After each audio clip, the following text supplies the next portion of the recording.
5 years had passed since then, but Kelsey was still stunningly beautiful. Excited about the reunion with my ex-girlfriend, I couldn't sleep that night. Here's to Tyler's birthday and our reunion, cheers! With that, my friend Josh called for a toast, and everyone simultaneously raised their glasses. Feeling a bit ticklish inside, I joined in the toasting with everyone, and then took a sip from my glass of gin and tonic. Let's drink up and celebrate today! As I exchanged smiles with Josh, I felt truly blessed to have such good friends. I'm Tyler, a 30-year-old single office worker.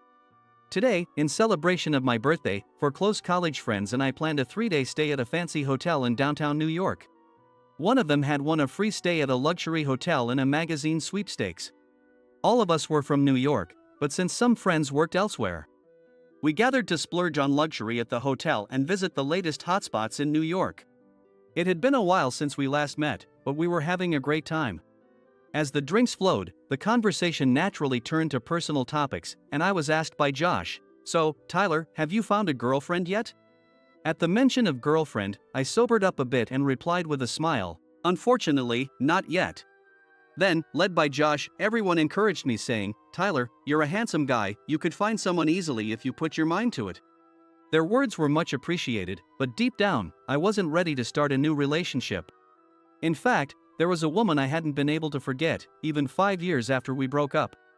Working for a major advertising company, I had been in the PR department at the headquarters 5 years ago when I was 25. That's when I met Kelsey, who was working at a major design company, during a business deal. At that time, I was 25 years old, and Kelsey, who was 2 years younger, was a 23-year-old. I was immediately charmed by her, as she was not only excellent at her job but also exuded elegance. With her fair skin and cherry lips, she was strikingly lovely. There was a reason for her elegant demeanor. Kelsey's father was a wealthy man, and she was raised as a lady from a prestigious family. Upon learning this, I worried if someone like me, from an ordinary family, could ever match up to her. But Kelsey was always friendly and approachable. "Tyler, hard day at work, cheers." "Cheers." Saying that, the two of us clinked our glasses. Just hearing her initiate a toast was enough to recharge me, no matter how tired I was from work. Our time together was always comforting. As our business interactions grew more frequent, we started going out for drinks regularly and began dating. However, her father didn't think too highly of me. Coming from a very ordinary family and having graduated from a regular private university, I was not seen as a suitable match for Kelsey, who had attended a prestigious university. However, every time, Kelsey encouraged me. "Indeed, my father opposes our relationship for now, but he understands how dedicated you are to your work. Ultimately, he'll accept us because my happiness comes first. Let's take it easy." Kelsey smiled at me kindly, so I said, "Thank you," and gave myself a pep talk. Determined to be united with the woman I love, I resolved to work even harder. But things took an unexpected turn, and I was suddenly transferred to a regional branch. The unexpected transfer had shaken me, but my boss at the time encouraged me wholeheartedly. He had been sent to a regional office in his 20s just like me, but his achievements there had earned him a promotion back to headquarters. Hearing this, I spurred myself on, thinking, I won't give up. I'll do my best with the tasks at hand. But now that the transfer was decided, I first needed to tell Kelsey. When I told her, she said, "I want to come with you," which made me want to propose to her then and there. If Kelsey was willing to commit her life to me, I wanted to love her with all I had. However, I suddenly received a message from Kelsey's father saying I want to meet just the two of us. Thinking that I needed his blessing if I was to propose, I agreed to meet. When I arrived at the cafe he had chosen, Kelsey's father greeted me with a stern face, making me nervous. "Tyler, thank you for coming all this way today. I apologize, but as a father, I must ask you to break up with Kelsey." Oh no. I knew he was opposed, but I couldn't let go of Kelsey just yet. As I was about to argue, Kelsey's father started explaining his reasons. My wife was recently diagnosed with a severe illness and given a limited time to live. Kelsey doesn't know yet. But I want her to be by her side in her last moments. Realizing that it would be too much to ask Kelsey to come with me in such circumstances, her father continued. Kelsey has her own career, and I want her to marry someone suitable. Hearing this, I felt a stark awakening. I had been selfish, but as her father mentioned, Kelsey had built her career where she was. It would be wrong to disrupt her life when I wasn't even guaranteed a return to the headquarters. Finally, Kelsey's father said, "I'm sorry, but I'd like you to keep quiet about our meeting today to my daughter," and then he left the cafe first. Though I had been determined to be with her, I now felt a sense of despair that it might never happen. Perhaps I was not the right match for Kelsey after all. Without telling her about the meeting with her father, I broke up with her, and she was initially shocked. "Did I do something to make you hate me?" Seeing her light brown eyes moisten, I felt a tightness in my chest. I couldn't hate her. I still truly loved Kelsey. That's why I had to break up with her. "Sorry, but with the transfer to the regional office, I'm pretty shaken up. I'm overwhelmed with my own issues. So I don't think I can be there for you." Kelsey simply said, "I understand," and ultimately accepted the breakup. But even after 5 years, I still couldn't forget her, nor had I fallen for anyone else. As I was drinking, thinking of Kelsey, I couldn't get as drunk as I hoped. The other members seemed to be having a good time, so we decided to head back to our rooms to prepare for tomorrow. "Tyler, are you okay? You didn't seem to drink much." "Of course. It was really fun drinking with everyone after so long. I'm just going to stop by the shop, go ahead back to the room." Wanting to cool down, I told Josh and started wandering around the hotel lobby. That's when I saw something shocking. Kelsey was sitting alone on a lounge sofa. Overwhelmed, I walked over to her and asked, "Kelsey, is that you?" She also seemed surprised and said, "What? Tyler?" 5 years had passed, but she was as beautiful as ever, and my heart began to race. I never thought I would meet her here. At first, I just stood beside her and said, "It's been a while." However, when told to have a seat, I took the offer and decided to sit down. We sat on the sofa together, chatting over coffee for a while. Honestly, after the way we had parted, I thought she must have completely disliked me by now, but Kelsey was as friendly and open as ever. "I never thought I'd meet you here, on your birthday of all days." "Ah, you remembered.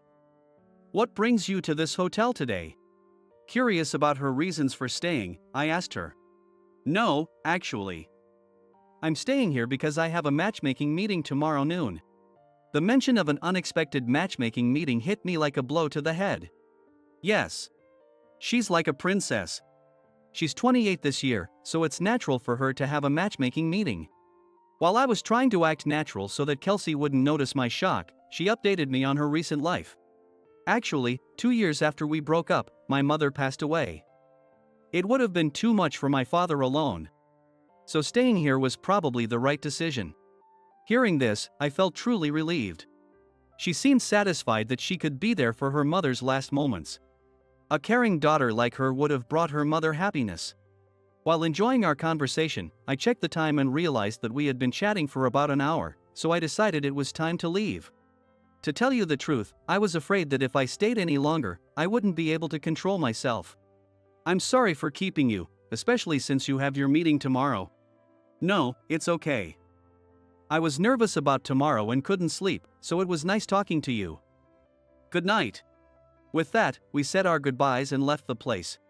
When I unlocked my room with the keycard, everyone else was already asleep, but I couldn't sleep due to the excitement. I was the one who broke up with her, and I know that staying here for her mother was the right decision. But why can't I forget about Kelsey? All night long, I thought about her and unsurprisingly, I didn't sleep a wink. Despite feeling tired, I thought I shouldn't show it to my friends, so I acted cheerful at breakfast. Today, we're going to tour New York, so I need to change my mood. However, as noon approached and we were about to leave the hotel, I started to get anxious. Kelsey was supposed to be having her matchmaking meeting at the hotel. I knew there was nothing I could do if I went back, but I couldn't help myself and lied to my friends, saying, "Sorry, I forgot something at the hotel," and hurried back. I didn't understand why I was acting this way, but when I arrived at the lounge where we had spent time yesterday, I couldn't believe my eyes. There was Kelsey's father, arguing with her. And, because I had just shown up, Kelsey's father was shocked. "Tyler, why are you here? You didn't orchestrate this meeting to sabotage her arrangement, did you?" Confused by everything, Kelsey defended me. "Dad, no. Tyler has nothing to do with this. I just hated the idea of the matchmaking meeting and ran away here." It turned out that the matchmaking meeting was a lie. And she had actually run away from home because she couldn't stand the persistent matchmaking meetings her father was pushing on her. Kelsey's father, who had often used this hotel for family events, had suspected she might be here and came looking. This chance encounter made the situation even more complicated. Despite Kelsey's objections, her father wouldn't back down. The man from the matchmaking meeting is wealthy, so you wouldn't need to work like you do now. Your late mother also wanted your happiness more than anything, so you should accept this proposal. No. I don't want a marriage like that. Why are you forcing me into this now when you supported my career until now? After breaking up with Tyler, I've poured everything into my work, and I can't just give that up. Her words made my heart race. I hadn't realized she had been so devoted to her work. I disagree with forcing her into a matchmaking meeting if she was so against it. I also oppose the matchmaking meeting if Kelsey isn't keen on it. But my words seem to backfire in the emotional turmoil. You have no say in this. Didn't I tell you before? A man who gets sent away like you isn't suitable for Kelsey and can't make her happy. What? Dad, you said that to Tyler? Overwhelmed by emotions, Kelsey was appalled that her father had revealed the truth he had intended to keep secret. That's when I decided to reveal the truth too. About that. I've actually been promoted back to the headquarters after 5 years. Oh? As expected, both were greatly surprised. Kelsey's father was so shocked he was speechless. I then explained everything. Even after we broke up, I couldn't forget Kelsey. So I worked relentlessly and, as a result of securing a major deal, I was recognized and I am now returning to the headquarters. Of course, I didn't expect we could get back together. But becoming a man worthy of her and approved by you, sir, was my only goal for the past 5 years. Yes, ever since then, I had been waiting for an opportunity to return to the headquarters. And to celebrate my return and my birthday, I was celebrating at the hotel with my friends. As Kelsey teared up from the impact of my words, her father, with a solemn expression, began to speak. I see. Kelsey, Tyler. I apologize for losing my composure earlier. I'll be staying at this hotel tonight to cool down. Afterwards, I'd like to have a proper discussion with you, Tyler, if that's all right. I hadn't expected Kelsey's father to want to talk again, just like 5 years ago. Kelsey looked worried when she heard this, but I was already planning to stay another night at the hotel, so of course, I agreed. Later that evening, when I returned to the hotel and explained everything to my friends, they were surprised but warmly saw me off. Meeting your ex on your birthday, that must be fate. Hang in there, Tyler.